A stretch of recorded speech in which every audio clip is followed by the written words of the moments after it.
Hello everyone, আপনারা সবাই কেমন আছেন? আলহামদুলিল্লাহ, আপনাদের খুবই ভালো আছি। তো এটি সেই উহুদ পাহাড়ের মসজিদ। আজকে উহুদ পাহাড়ের সম্পর্কে কিছু কথা বলবো।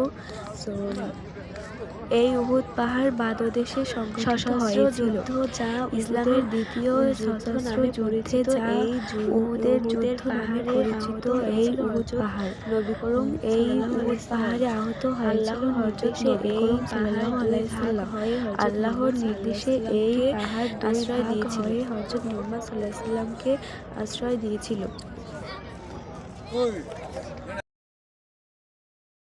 হ্যালো এভরিওয়ান, আপনারা সবাই কেমন আছেন? আলহামদুলিল্লাহ, আপনাদের খুবই ভালো আছি। তো এটি সেই উহুদ পাহাড়ের মসজিদ। আজকে উহুদ পাহাড়ের সম্পর্কে কিছু কথা বলবো। সো এই উহুদ পাহাড় বাদদেশে সংঘটিত হয়েছিল, যা ইসলামের দ্বিতীয় সশস্ত্র যুদ্ধে এই উহুদের যুদ্ধ নামে পরিচিত। এই উহুদ পাহাড় নবী করিম এই উহুদ পাহাড়ে আহত হয়েছিলেন। নির্দেশে এই আল্লাহর নির্দেশে এই পাহাড় আশ্রয় দিয়েছিল। হযরত মুহাম্মদ সাল্লাল্লাহু আলাইহি ওয়াসাল্লামকে আশ্রয় দিয়েছিল।